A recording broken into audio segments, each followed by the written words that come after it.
living with a disease like sickle cell, which typically claims lives at a young age, is scary and worrisome.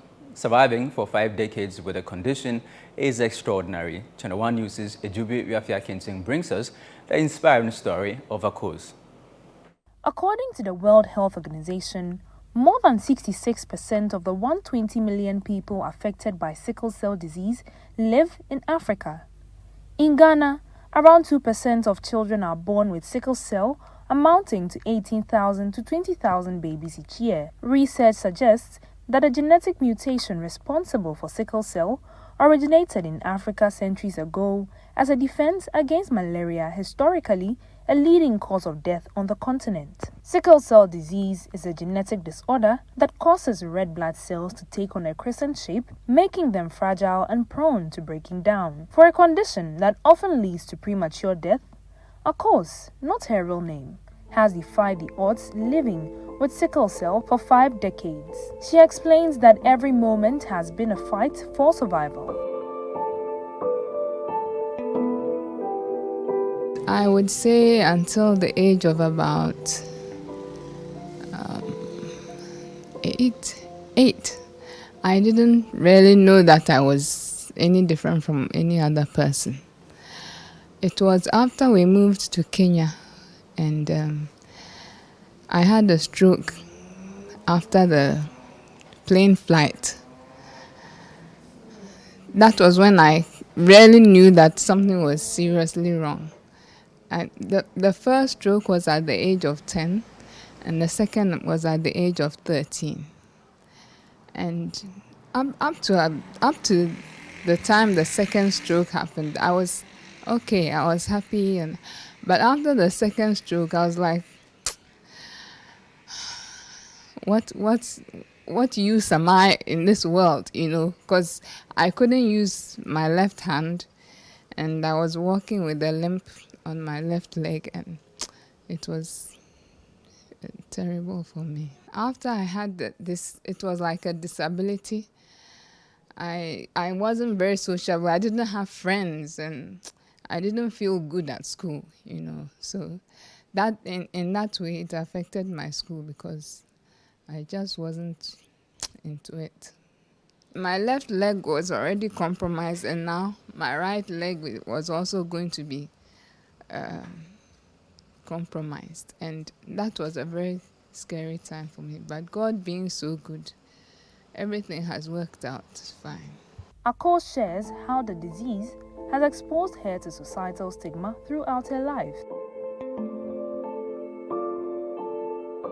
Personally, I didn't know too much about sickle cell myself. I knew that I was a sickler because my mom told me, but I didn't know exactly what that was.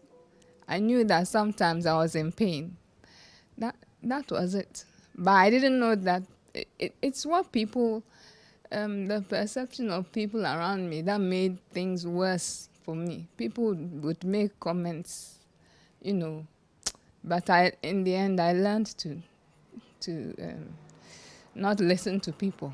From the age of 20, I was aware of the seriousness of the disease, and that caused some kind of depression and things in me, because I was like, I felt like giving up because I didn't know what life had in store for me. It was around secondary school time when I started doing my hair. I would go to the hairdresser, and then they would, especially they would start whispering, "Oh, they don't live up to 18. Some of them don't live up to 18." And that is when I started, my eyes started opening, because all this I didn't know. And such comments, they don't help. Despite the hardships, Akko's mother has been a steadfast source of support, recounting the fear and difficulties of raising a child with sickle cell. Before I got married, I knew that I was a carrier. One day she went to school. When she was going, she was okay, no problem. But then brought back to us with a complaint that she had had a stroke And everybody will know somebody has a stroke because they can't lift the side is one side which is paralyzed. So as young as 10 years, she was brought back that she has a stroke. I virtually had to live in the hospital with her. Of course, she was admitted and she needed blood. Now, over the years, the advice to couples has been to select spouses based on compatibility of their genotypes to avert the possibility of bringing forth offsprings that carry the sickle cell disease. However, statistics show that on the African continent, thousands of children are born daily carrying the sickle cell. Dr. Mavis Sechi, acting head of health promotion at the Ministry of Health, stresses the need for more education on sickle cell at the community level. She reveals that 25% of Ghanaians carry the sickle cell gene and warns that without greater awareness and preventive measures, more children will be born with the condition. There is a lot of misconceptions out there, even with the managing the children, how exactly they are to be managed, how pain control, how nutrition-wise should be done.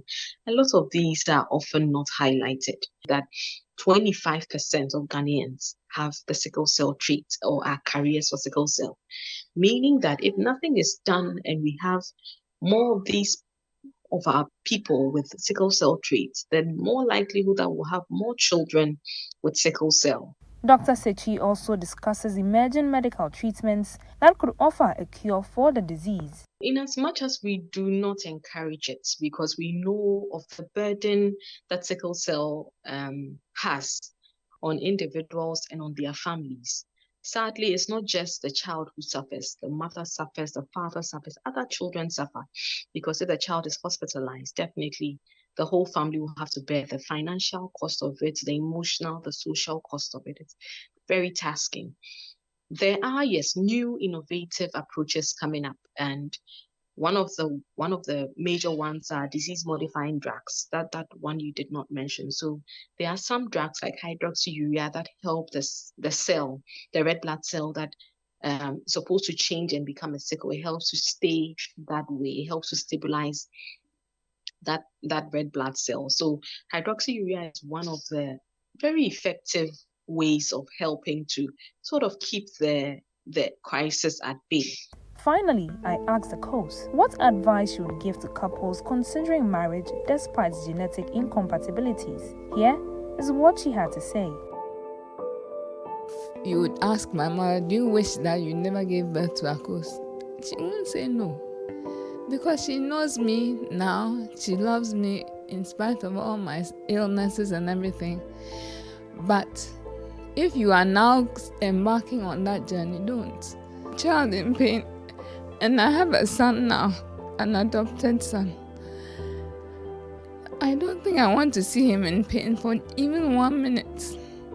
And seeing your child in pain again and again, going through so many things, I don't think it's an experience that you want to have. Love should not be a reason why your child should be subjected to a lifetime of pain through the sickle cell disease. However, for persons who still want to persist knowing the associated risk, there is a glimmer of hope through emerging health treatments that can correct this genetic disorder. Some include the in vitro fertilization and the bone marrow treatment, among others. Reporting for Channel One News, my name is Ejubi Wiafe Akente.